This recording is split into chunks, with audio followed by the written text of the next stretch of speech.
Hello, everyone, and welcome to today's Modern Sales Pros discussion about navigating your tech stack. Really excited for this conversation.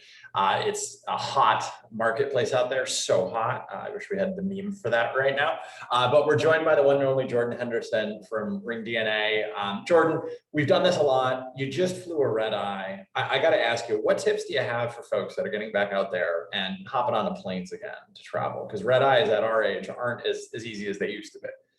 This is I don't know if you saw this on LinkedIn, but I posted a selfie from a plane when I flew the red eye the other night, and it was a really beautiful selfie. If anyone wants to go find it on LinkedIn, I am wearing the face mask because it's required, of course. Eye mask because how else do you sleep on a red eye? And I wear a turtle neck pillow, which is like basically a neck brace that allows you which by the way, I highly recommend. I bought one like 5 years ago. It's the best thing for flying I've ever experienced. Plus I was wearing the over-ear headphones. So basically there's a thin sliver of skin showing on my forehead. Otherwise I am fully asleep. The turtleneck pillow is game changing. I slept 5 hours of a 5-hour red eye, which is insane. That's pretty damn good. Now, do you kind of do this? Is it set up for this type of sleeping, or is it? You can do either any side. So you can do it in the front, you can do it on the sides. They have like little twist knobs that allow you to change the height. It's really I stumbled across it 4 or 5 years ago. I used to fly a lot of red eyes for work, and it was an absolute game changer. Like I was able to do the red eye on Thursday night and work all day Friday, no problem. It sounds like the Rolls Royce of neck pillows. So don't worry, folks. If you can't navigate the sales tech landscape, we're gonna get you through your red eyes. Okay, but we had a lot of questions come in during registration. We got a lot of folks that are joining us here today. So let's just kind of jump into it. Before we get started here, just a few words from the founder of Modern Sales Pros, the main man himself, Pete Kazanji. Pete, take us away.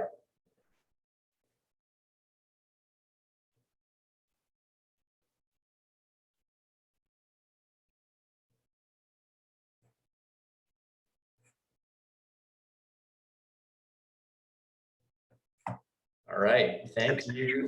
Show you how your reps are performing across hundreds of metrics. Sign up for a free account now at signup.atriumhq.com. Hi. Thank you, Pete. And as we mentioned, today's event is hosted by the team at Modern Sales Pros. For those of you who don't know or maybe aren't a member, our mission is to create an environment for our community members where they answer the most difficult questions that otherwise struggle to solve on their own. And we do that through bringing on expert speakers like Jordan to share their perspective, through our robust online forum, and in the near future, returning to actually getting a chance to do some of this in person. For those of you who aren't members, you'll be invited to join afterwards, and everything we do is free for our community members, so certainly encourage you to check it out. But as I mentioned at the outset, today's session wouldn't be possible without the sponsorship from the team at ringDNA. I'm going to hand it over to Jordan to say a few words about this. Jordan, tell us a little bit about ringDNA. Yeah, will do. And I'm not a sales rep, so pardon me, everybody. This isn't going to be a very sales pitchy overview of ringDNA, but ringDNA is a sales engagement platform that offers a solution for sales engagement, sales playbook execution, performance insight, conversation intelligence, and a whole lot of other things like real-time sales coaching, that sort of thing, while also powering your revenue operation through real-time data logging and consistent data integrity, which you'll find out from me today is very important to me, and I'm sure a lot of you here, which is why we're talking.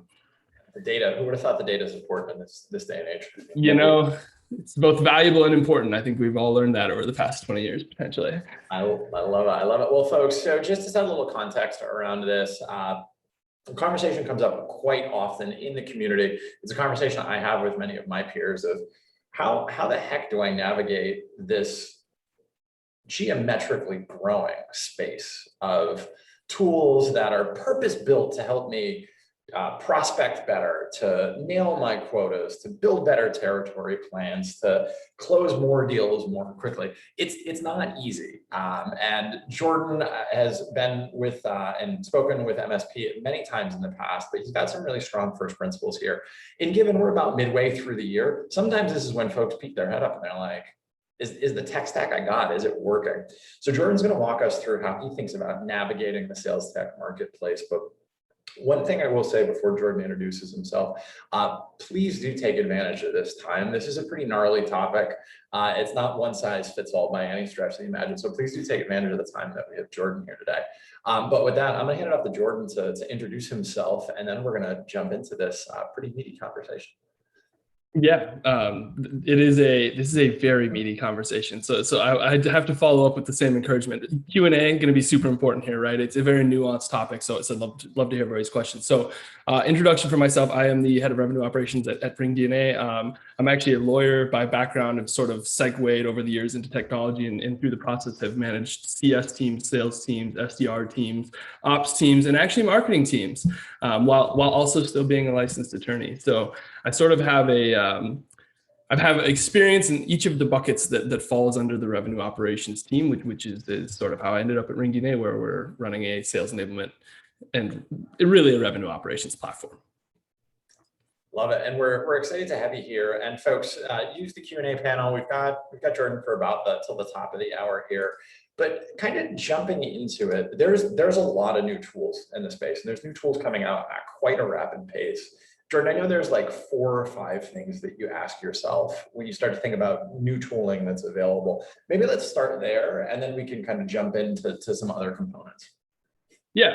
And I think like the most important caveat of all of this is these are things that I ask myself after I've asked the questions, or the things that you always have to ask, right? Like, is this within my budget? Like, this is in addition to that. Like, you're not going to make the argument that you can go above budget because of these things. This is the business level decisions that are still there. Like, does this actually solve the problem we're trying to solve? Does this fit within my budget? Is this a pool that's sold by a direct competitor, right? Like, those are things that you will always have to consider. And I'm not advising in any way that you take those out of the equation, because they are very, very important things. But I have 5 questions in addition to that I think are very important. And Richard, I'll jump in and just go ahead and read the first question off, this one is very important question. Does this product allow me to automate my manual existing processes? Which I saw a bit of a reaction there, which is a great question. And Richard, you and I have actually talked about automation a lot over the past 2 years or a year and a half. Automation is awesome and terrifying, right? And so this question is sort of a 2-parter. Does it allow me to do it? And does it do it well? Because nothing is worse than bad automation. Right? Not just this thing is going to automate it, but this thing is going to automate it in a way that's actually scalable across my business. It's going to log data appropriately. It's going to consistently automate this process. It's not going to do it, on occasion, that sort of thing. And I think this is where, bless all of the marketers that are in our lives. We couldn't do what we do without them, but this is where you've got to really peel back the onion and get beneath the marketing speak of technology. At the team at MSP, we're kind of psychotic about process. If you've ever had a chance to work on any of our events or be a guest speaker, we really do take these things very, very seriously. And as part of that, we have a very rigorous process. When you hone the process first, it makes it really easy to look at and answer that question that Jordan just asked. Like, is this actually going to automate it? And is it going to automate it well? Or are we better served using elbow grease to get this going? But you got to peel back the onion a little bit on the marketing material. It's not just like, oh, it's going to log it to X, Y, and Z systems. All right, is it going to do it well? Is it consistent? Because with automation, and to Jordan's point, I know you've seen this before. When you count on it and it breaks, you can't really trust it again. It's kind of like you're like a lover. You're always going to be inspecting. And that actually segues into the one of the ways that I like to sort of test this, right? Because everybody's doing tests or 7-day trials or whatever window, piloting different products, and that is very important, right? You want to kick the tire on things. You want to test that the automation actually works for yourself. One of the things that you can quickly tell most of the time is, say we're talking about lead routing, and you're going to automate your lead routing for a tool like ringDNA, who I love very much. Do they provide an easy way for me to audit that the lead routing is working?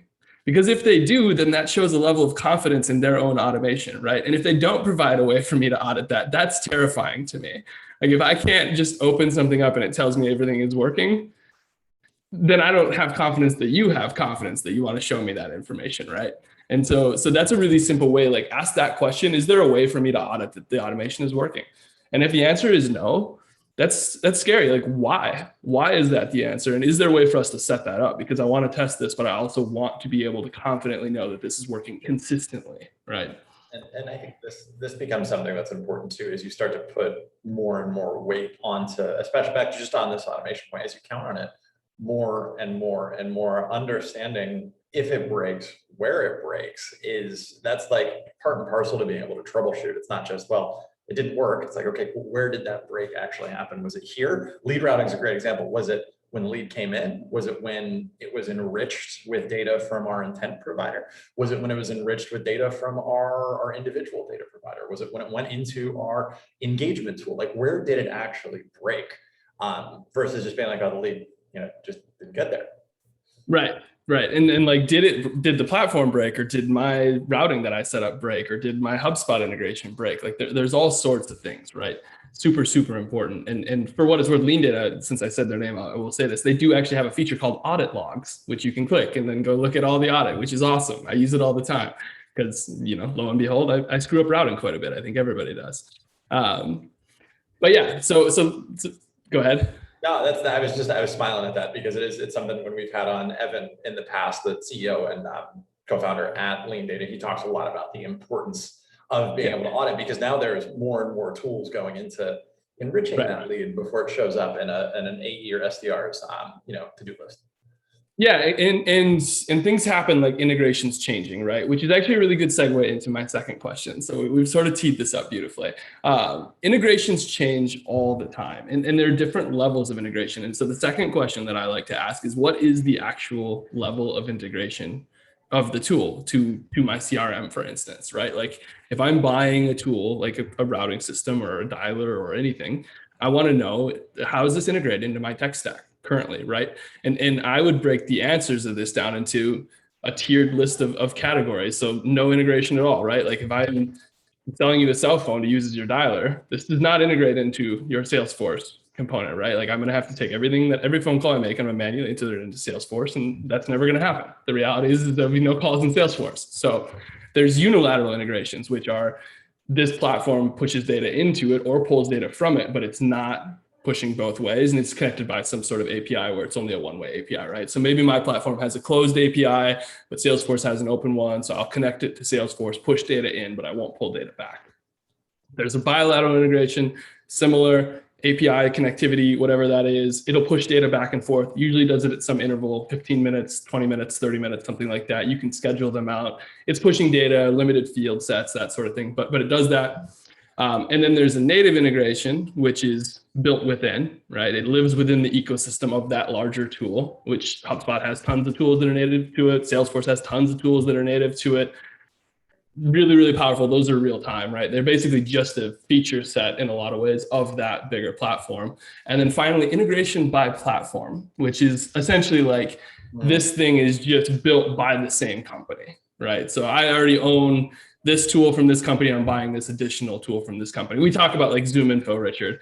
Like ZoomInfo has how many tools now? They have integration by platform.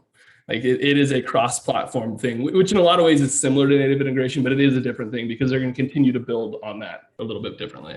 Yeah, and I think that this point is interesting too, because you're starting to see a generation of tools start to pop up in our world. And Jordan, we've talked about this before. It's just there's actually like integration service layers, for lack of a better word, with tools like Census and Syncari, where they're just kind of acting as that connective tissue between maybe systems that either have a unilateral connection or don't inherently have just that native plugged inness.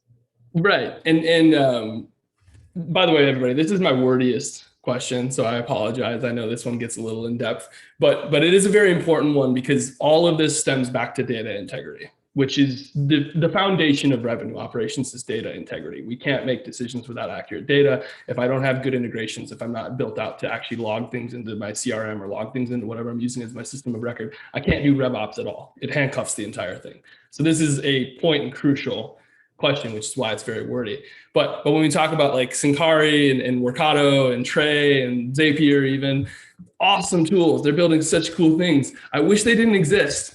Like I deeply wish that they didn't have to exist, because that's sort of the problem, right? And they exist to be a stopgap, essentially, right? And they're really powerful. They're doing some really cool things. Like some of the stuff they build out is insane. Like I like taking a demo of Workato because I think it's one of the coolest platforms, but it hurts my stomach. It hurts my heart to think of using that to connect everything. right?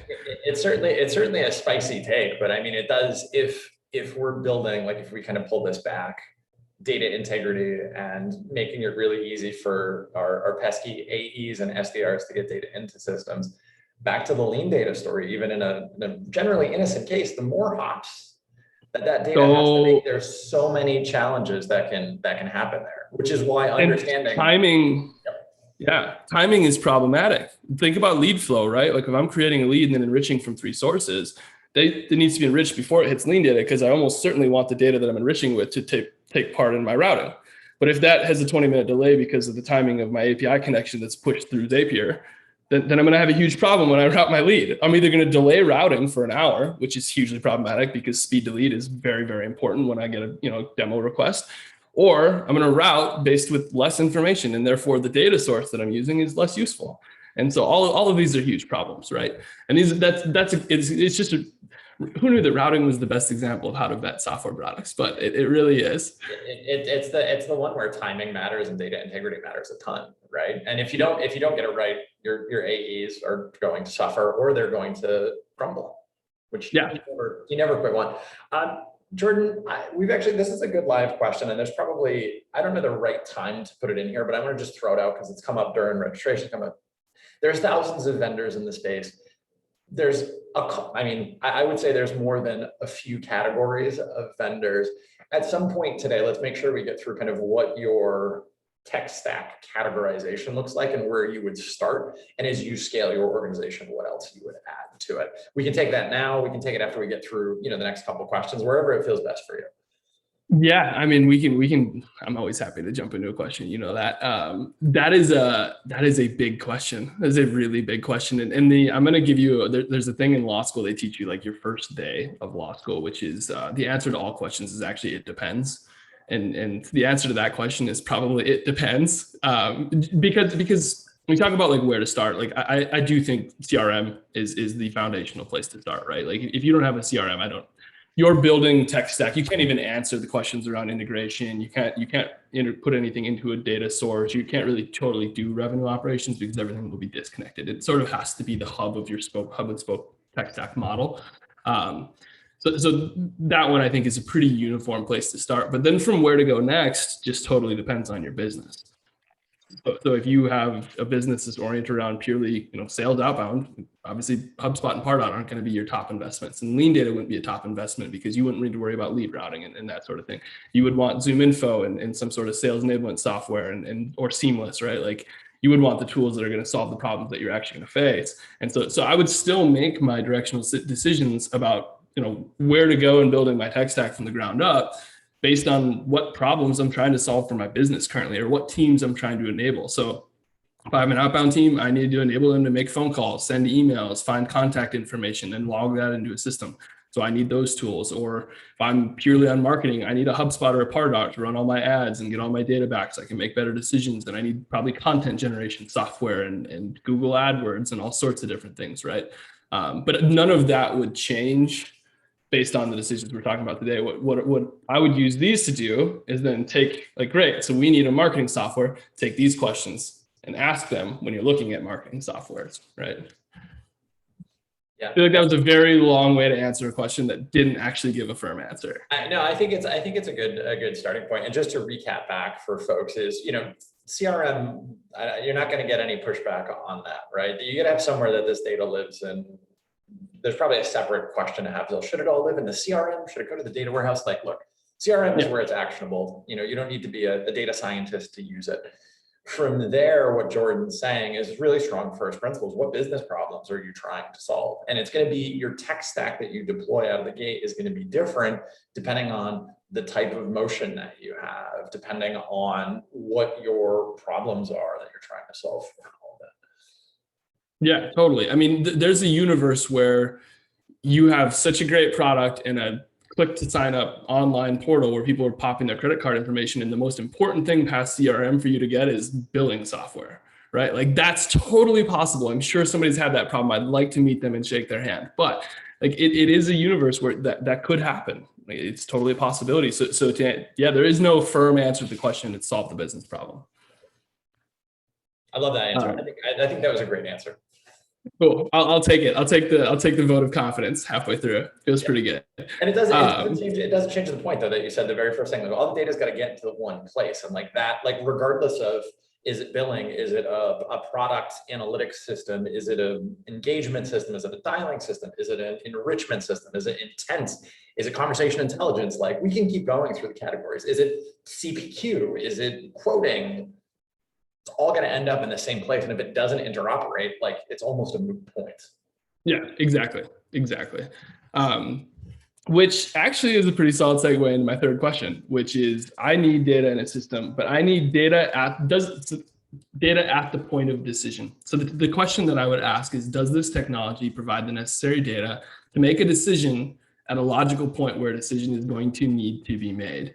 And I actually don't like to think of this as like, is this giving me all of the reporting I need to set QBRs and make these huge business decisions with my board? I actually like to think of this more in regards to like the everyday decisions that every sales rep, every marketer, every person has to make that are very small or very like in the moment, but they're still very important things. And so like an easy example is before a sales rep calls somebody, they're probably looking at a handful of things to make sure they actually should call this person. And I'd like to put that data in the dialer. I'd like the dialer to have the information to say like this sales rep should call this person. They're in their segment, they're in their territory, they're a good job title for them, and they are open to being called by us, right? That data should all be right there when they're deciding whether or not to call that person. And I would do the same thing with lead routing, right? Like, does this notify reps with sufficient information? Does this provide data at the point where my tech stack is making a decision on who to route this to? And that would be going back to the integration piece. Does it actually put the data into a place where a decision needs to be made? Which is a bit of a nuanced question, I know, but I think very, very important when you're talking about timing and empowering sales teams.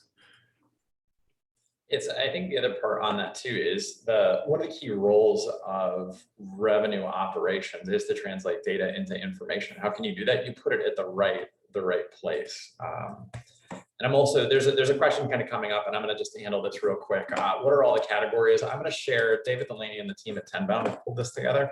In this, I'm sure you've seen this before, Jordan, the market map. It does a good example of showing how really you can slice and dice this entire space. It's practically an eye chart now relative to what it was even 2 or 3 years ago.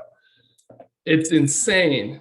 It's absolutely insane to what it was 4 or 5 years ago, even. Like 4 or 5 years ago, there were a handful of players on this thing. This is nuts. I'm gonna just pop this up for everybody here. We're gonna try in real time to share my screen. But just for context, somebody in the chat panel had asked about categories, and like we could spend an entire session talking about which one of these categories should something be in one category, should it be in multiple, and all of that. But this gives you a sense of at least Tenbound being a think tank focused primarily on sales development, gives you a good take on like, hey, here are the kinds of categories of tools that do exist. And this isn't, I would say, even comprehensive. It doesn't include sales engineering tools. It doesn't include some of the tools that are foundational to RevOps. It doesn't include some of the billing tools. But this is a good snapshot of just like the sheer complexity, where if you don't have first principles like what Jordan is talking about, you don't necessarily, it's difficult to navigate. Totally. And I think the other thing that's worth noting is I'm actually speaking at the Tenbound conference next month. And this is something I was looking at the other day. It actually doesn't list things twice typically. So there's a lot of tools that are maybe listed in one bucket that probably belong in 3 or 4, right? Because they sell different platforms. They all do all sorts of things. And so this is like, it is a very good indicator of how complex it is. It's not even the tip of the spear of how complex this market is right now. It's insane. Excellent. Just wanted to illustrate that. I don't remember who asked the question there in the chat panel, but that should give everybody at least a visual of like, why is it important for us to even have these first principles to talk about? I probably gave everybody as much anxiety as that gives me. Just it's fine. Sorry, everybody. Sales tech, if you ever run or really have a ton of anxiety, look at the Luma Partners Martech Lumascape. The key for the Martech Lumascape is the size of what we just shared from the team at Tenbound. So, yay! I think the caveat there is I would entirely guess that 5 years from now, sales tech will be caught up to MarTech and sheer volume of tools. Especially at the pace of investment, but right. that's like another set of conversations. Right, but it actually highlights the importance of this, which is my very next question. And this is just, I'll skip. I'm actually going to skip to the fifth question because I think it makes way more sense for what we're talking about. Buy for longevity.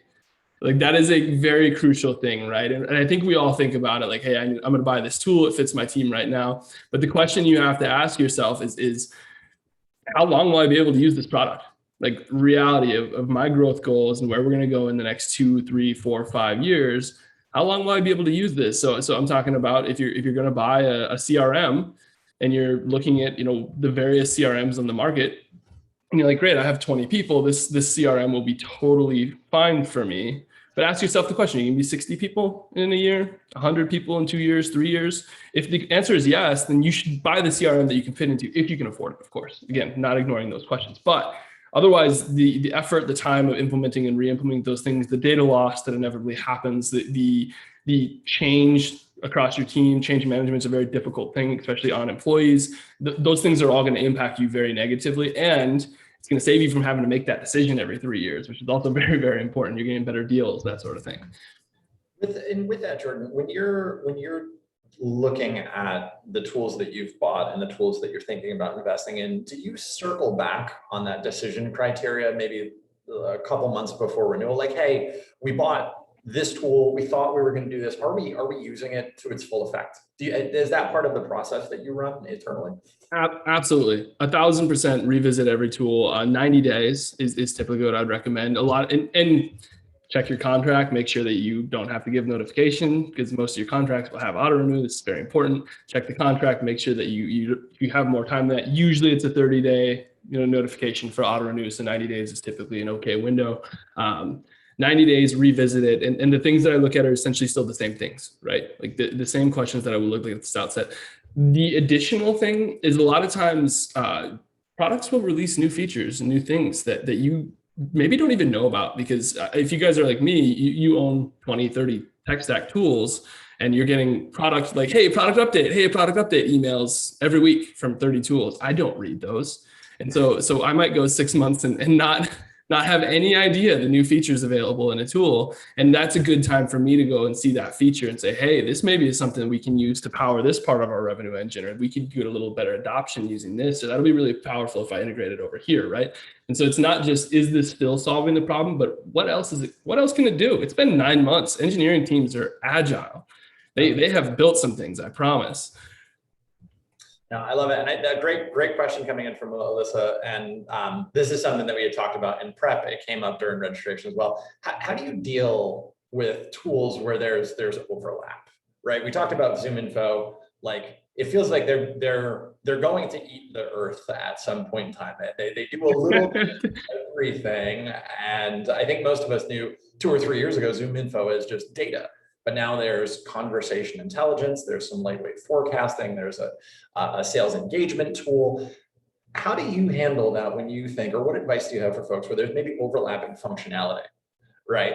Yeah. I mean, it sort of goes back to the integration thing. Integration by platform is very important to me. Now, I'm not saying because there's overlap, you should just go full platform on one, right? You should still evaluate the tools the same way you would, make sure it solves the problem. But it is a pretty good indicator that in a year, maybe 2 years, that secondary platform that overlaps with something you already have maybe could replace it, and you'd have a better integration. Integration by platform is always going to be better, faster, right?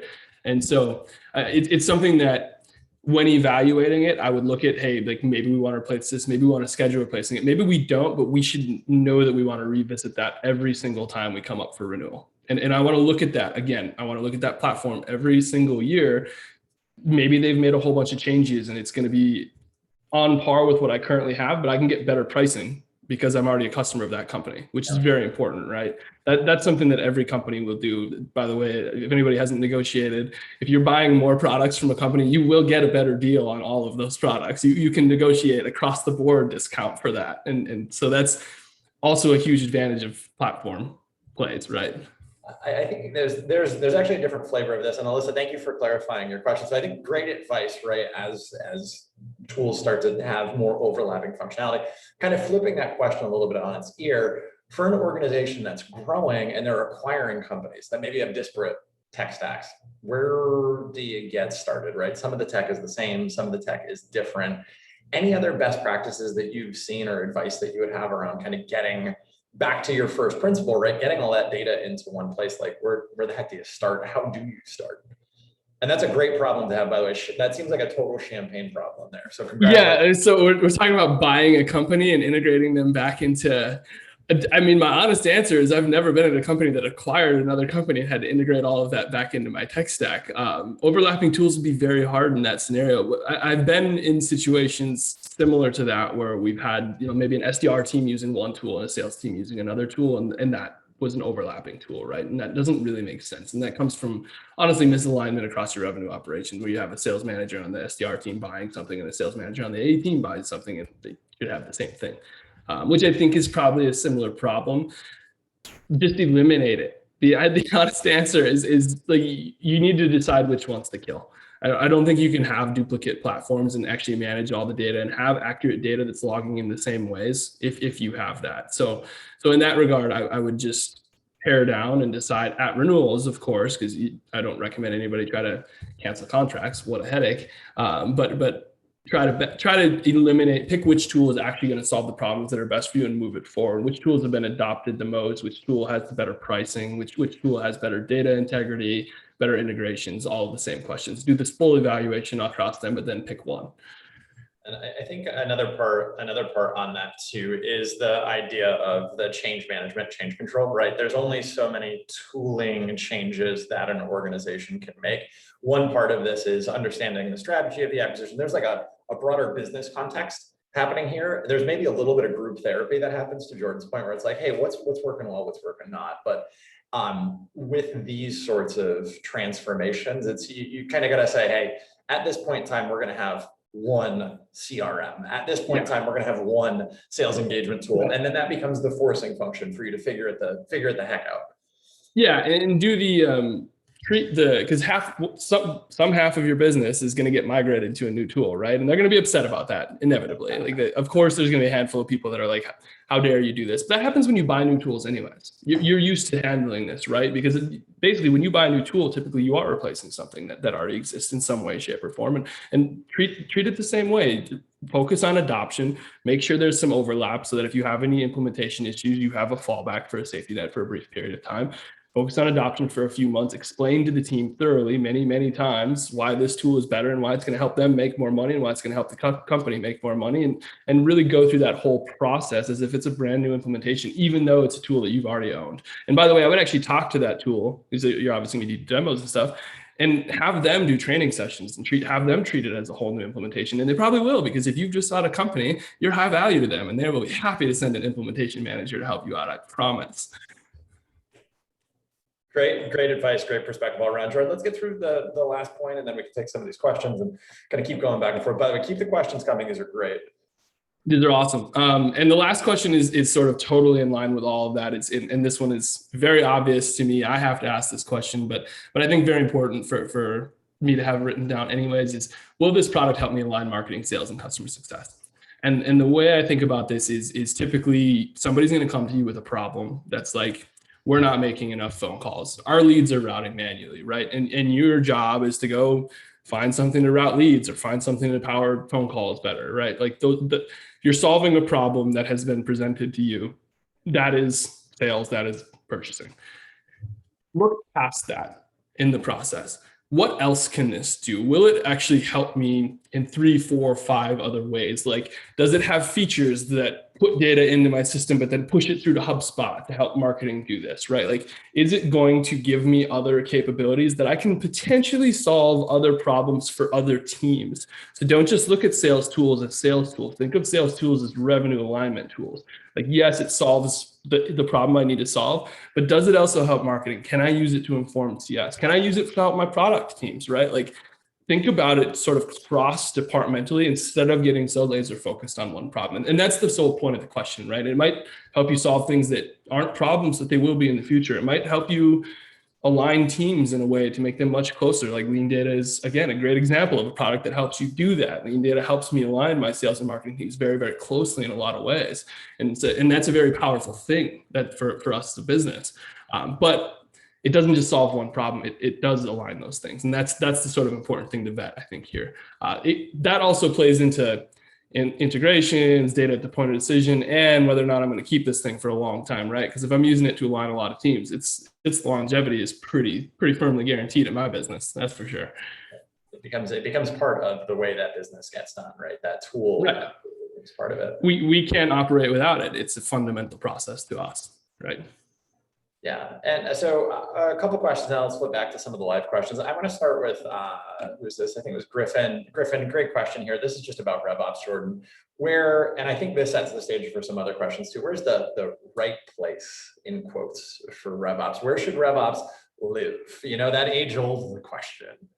The age-old question. I tempted to give you the lawyer answer of it depends again, but it doesn't. I don't think it does. Your revenue operations system should be powered by your CRM. I think at the end of the day, that's just the reality, because we're not data scientists, and nobody that you're supporting is a data scientist. So I'm not going to use a data engine typically to do something like this, right? That's not going to make information readily available. I won't be translating data to information in a way that makes it readily available to my different teams. That's just true. But CRM can do that. I can translate data into information in a CRM and then distribute it out via various tools and connect those things. That essentially is my hub. And so for me, that is the right place to always share information.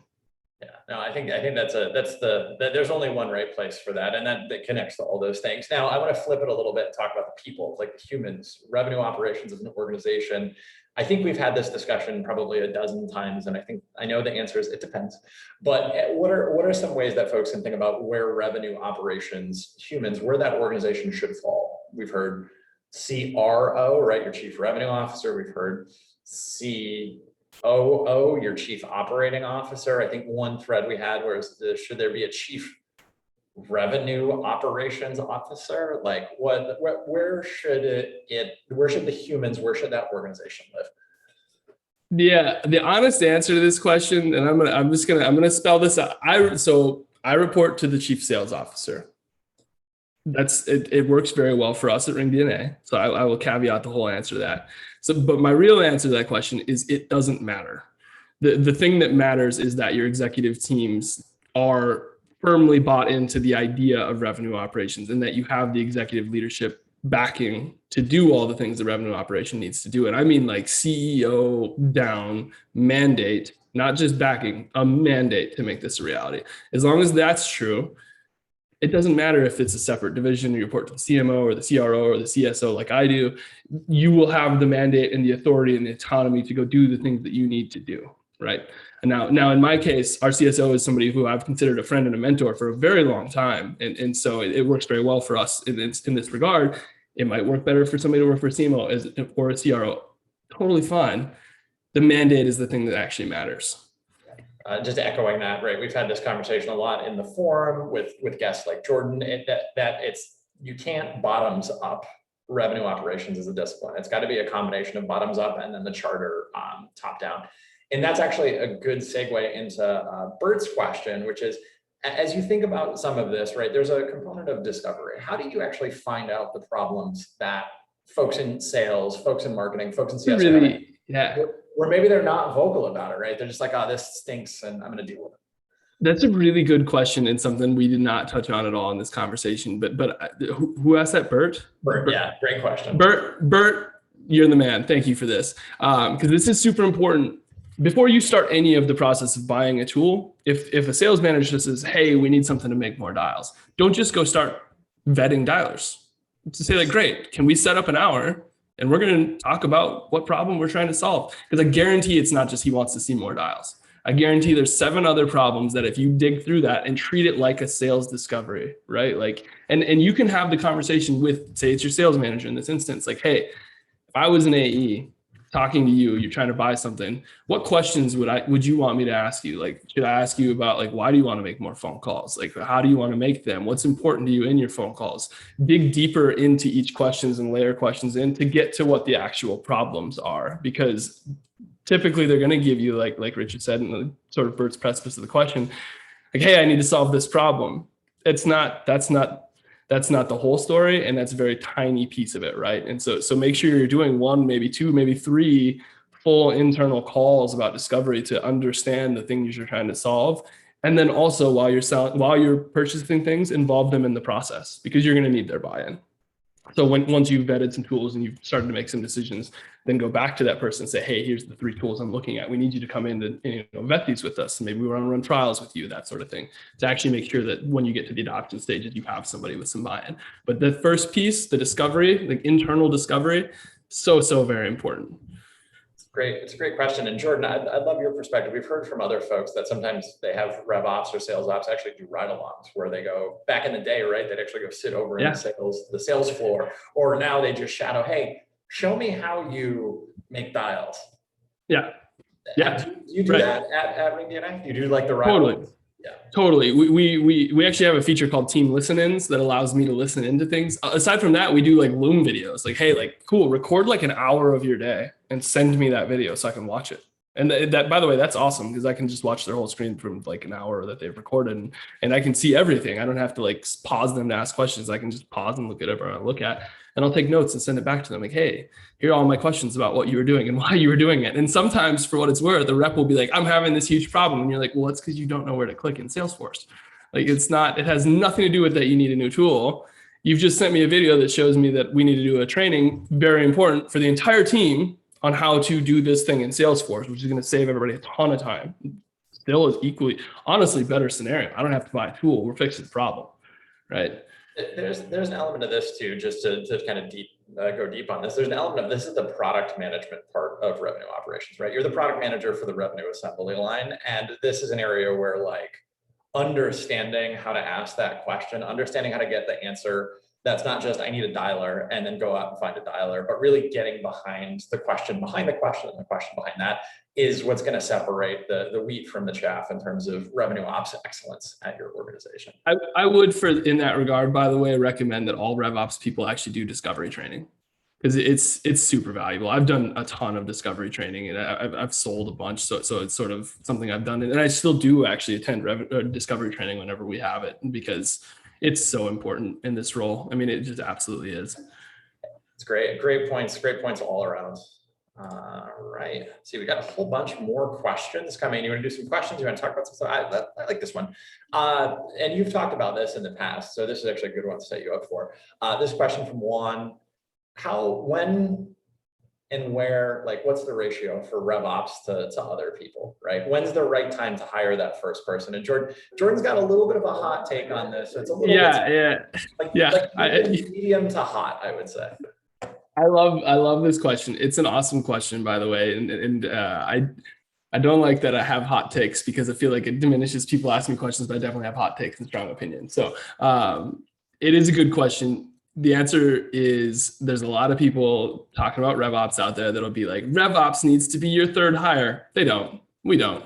We absolutely don't. Like, there's no universe where I need to be the third person at your business, because who am I aligning, right? Like there's my job is to align sales, customer success, marketing, finance, right? The go-to-market teams across the board. That's what my job is. If you don't have those teams, what am I doing? I'm just there, I guess. It doesn't make any sense. So my recommendation is it's more of like a ratio question between sales and marketing. Typically speaking, you can get by for many years, probably, often, with 30, 40 people with the sales ops person, and give them a crack at bring in say you're a 30-person company, bring a sales ops person in, have them clean up the CRM. And I'm talking about a 30-person company that has like 5 or 6 marketers and 5 or 6 or 7 or 8 salespeople, right? Plus product and engineering, that sort of thing. You actually have some teams for somebody to align there. Let a sales ops person come in, take a crack at aligning your revenue operations engine and growing into that role. And if they can't, they'll get a boss down the road that actually does do those things, right? And do that. But if you're in a universe where you have 20 sellers and no marketers, you don't need a revenue operations person right then. You need a sales ops person, and vice versa. You can get a mark ops person if you are all marketing and all sales. But anybody who says, the fourth hire at your business needs to be revenue operations, so there's a great data layer at the start, there's nobody putting in data. So like it doesn't really matter. What am I going to align, right? Very important. I think just to put a fine point on that too, Jordan, I love that, where it's like, hey, you have to have a certain size of organization to align, but it also feels like there's, 6-10 people kind of in each org. Because the other thing to consider is revenue operations people aren't cheap. It's not like you're hiring an SDR. So you need to have kind of the almost like the ROI calculus on the hire lineup. If you don't have a marketing budget or you don't have a ton of people in sales, is it worth it to hire a highly paid, super intelligent resource? Maybe, but maybe not. Right? It's not just not just a foregone conclusion that you're bringing in this person, Jordan. Hey, figure out our sales process, get into Salesforce for the two of us. Right. Exactly. It's such a good point, Richard. And the logical follow-up to that question, by the way, is always, but how much do they get paid? It's somewhere in the range of like an SE to an AE, right? Like it's somewhere around that range, just so everybody knows. Like which is a lot of money when you're first starting out a business, and is a lot of money you can use in marketing, or to hire an AE, or to hire a high-level marketer that's going to actually drive revenue right away, and then you can bring somebody in when it's the right time to make that more efficient, make those teams communicate better, and drive your whole GTM engine. It's a super high leverage discipline. The SE benchmark is, I think that works really well, because it's also that same skill set, right? You're technical, you can solve problems, you've got people skills, damn it, like you can kind of do a little bit of everything. Another question coming in here, right? RevOps versus sales ops. You've mentioned kind of RevOps. You've said marketing ops, CS ops, sales ops. Maybe just your quick Cliff Notes distinction: revenue operations versus sales ops versus maybe some of the others. Sales ops lives within the sales silo. Marketing ops lives within the marketing silo, and CS does. And what I mean by that is sales ops is never going to drop 4 hours of their day to go over to HubSpot and help set up a new ad spend campaign and make sure that it translates over to sales messaging, right? So they're not going to take what salespeople are putting in the emails and map it back to marketing things and make sure that's happening. They're not setting cross-departmental goals. They're working just within sales. So they might be doing things that are within the sales goals, like setting SQO goals or sales qualified opportunity goals, helping set pipeline goals, helping set quota goals, like that sort of thing. But they live purely within that sales umbrella, and they're not doing that cross-departmentally and aligning teams cross-departmentally like that. Whereas like revenue operations, I would be living in the world where I'm doing something like setting sales qualified opportunity goals, but in a way that maps back to how many leads we're getting from marketing and maps back to marketing's marketing qualified lead goal. That way we can align our entire system across different goals, right? So I'm living in essentially all of those worlds. And for what it's worth, at ringDNA, we actually have a sales ops person and a marketing ops person that still work with me very closely. We do daily stand-ups to talk about these sort of things, which is very important. And revenue operations isn't displacing those roles, it's aligning those roles. Yeah, I think it's great perspective on it. And I think there's also really, if you think about it, the friction that they're removing is a way I've heard it described before, right? Where are you removing friction? Is it the entire revenue assembly line? Yeah. Or are you mostly focused on CS, renewal, upsell, and making sure that that's a smooth experience for your internal and external stakeholders? Yeah, totally. That's such a good way to put what it is. And it also makes me feel like I'm doing really good things and removing friction. That's what I'm doing. Wave your hand. We're removing friction. Give me some more budget. We're good to go. When people ask me how my day was, I'll just tell them how much friction I removed. It's really good. It's friction free. We're Teflon on Teflon. Yeah. And this is a great question, Larry. This is like $1 million question. Jordan, sales tech. I mean, we showed the 10 bound scape before. How do you personally stay up to speed on the new tools that are coming into the space? Like, what are you doing to stay on top of it, if anything? I mean, try not to, I guess. It's been horrifying.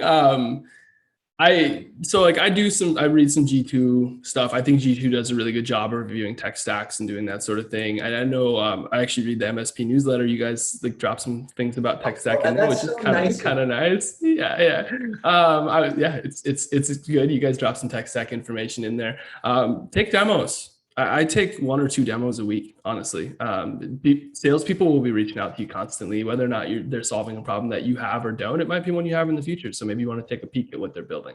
And a lot of times, by the way, in that regard, some SDRs will reach out to you. Just be honest with them. Like, hey, like I'm actually 0% interested in buying this right now, but I might be in 6 months or a year. I'm happy to take a video call and take a look at what you're selling. And Usually you can get a pretty good demo that way. It's no pressure, it's no stress. They're happy to do it. That SDR probably still gets paid for it anyway, so it's a good day for them. And so, but yeah, take a few demos and actually see it, because if you're just reading marketing materials and reading the D2 stuff, you're not going to get a peek under the hood and get a real good idea of what's actually out there. I think the other part I would recommend too, this comes up in the actual MSP community from time to time, where it's just, there's some new tools on the space, or there's a new category. We saw this when sending kind of came into its own, right, with Sendoso and Alice and Postal and all of those tools. But the community, free plug for us, go us, is a great resource for that as well. Because if it's not you and Jordan, like you're not actively evaluating stuff, it's a good place to get commentary on, oh, okay, cool, I'm thinking about maybe these tools, or I've got this problem, how would I solve it? So that's another good resource for everybody. True. And this event, I mean, to be honest, we've really touted up lean data. Like, if you don't know what lean data is, go take a demo of it. Like, when you're hearing Richard talk about a tool that he thinks is awesome, and I'm saying it's awesome, and your peers are saying it's awesome at an event like this, it's a really good initial resource of something that's out there. Absolutely. All right, we got 10 minutes left. One thing I wanted to make sure that we talked about here, Jordan, was this idea of alignment. So when you think about RevOps serving the CS, the sales, the marketing kind of overlords or assembly lines or whatever it might be, when you're thinking about tools, right, and you're buying a tool, you said, hey, can it drive alignment there? How do you actually assess through, is this going to work for sales, marketing, and CS? Is this going to work for sales? I see this, and my thinking here goes, there's starting to be more and more overlap between the stack that a CS team will use and the stack that a sales team will use. Yeah, totally. Really good question. Really hard to do, by the way, because I think that's why it's a really good question. One of my favorite things to do, well, first, as a RevOps person, if you're in RevOps, you should have an understanding of each team's tech stack so that you can understand how it would do it, right? But even in that universe, like, my understanding of our marketing tech stack is not as deep as my marketing ops person understanding of my marketing tech stack. It's probably not as deep as like my product marketer's understanding of the tools he's using. Invite people from those teams to evaluate tools. And it might make no sense whatsoever. And they might leave the call saying, I don't know why I just took this 45-minute demo of a sales dialer. It made no sense to have me here. And then, hey, this probably won't help align marketing, right? Because they didn't see anything that they think could communicate back to marketing in a way or help them use their technology differently or better. But invite people from those teams, especially the people that actually own the operations and processes directly. So if you have a marketing ops person, you're evaluating sales tech, bring the marketing operations person in to look at the sales tech. If he's going to have strong opinions, or he or she is going to have really strong opinions about it, or they're going to have no opinion at all. But if they have strong opinions, they're probably good. It's probably something that you can actually use. And the same goes for CS or any other tool, right? Bring the people in who are experts in their universe. There's a little bit of the group therapy or like the group chat on like, hey, could this help? It seems like that's a little bit like what you were talking about there. Yeah, and like cool things will come out of it, right? So like I use the conversation intelligence, so like our own tool, as well as Gong Chorus. There's other ones out there in the universe doing similar things, right?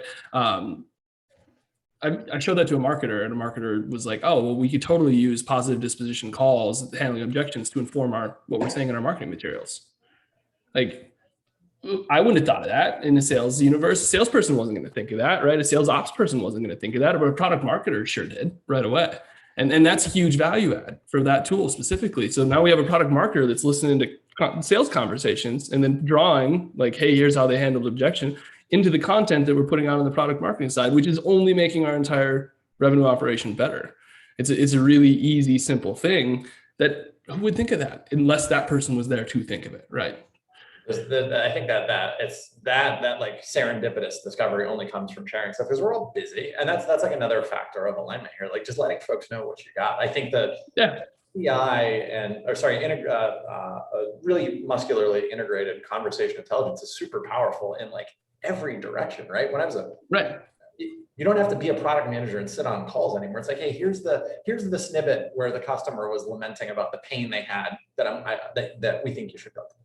Right. And And like that one, then take it to the next level of like conversation specifically, right? Like product thought this listening to conversations was super valuable. Maybe TS will too. Because TS can go listen to these calls and say, oh, this is the person I actually want to be involved with if we want to keep this customer happy, right? This is the person whose thumbs up or thumbs down we hinge upon.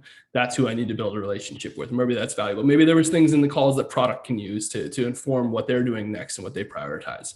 Like just an example of ones, but if you didn't ask the questions, ask people to get involved, what you would have done is bought a tool that helped coach sales better, which is still a very valuable tool, but you would have missed a lot of opportunities. Last question for you, Jordan, before we start to wrap up here, because this goes by real fast. How do you think about ROI for the investments that you make in tools? It'd be weird to talk about tools without talking about how do we think about ROI for the investments that we, because these things oftentimes aren't cheap. They're very rarely cheap anymore. That's the actual reality. Yeah, it depends on the tool, right? So if I'm buying a sales tool, I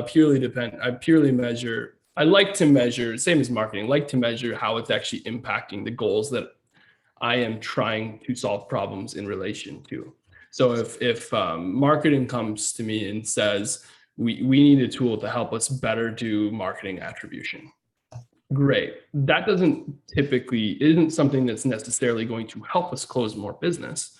But what it is going to do and how I would measure ROI on that is buying something that helps me with more sales attribution is going to allow us to have better data integrity as to where our deals are coming from, what ads are doing better. And then I would back that into great. So can we use that data to make better decisions about paid social and where we're doing event spend and what we're doing for field marketing and that sort of stuff, and tweak that in a way to get our customer acquisition costs down. And as my customer acquisition cost lowered as a result of this, great, that's huge ROI, right?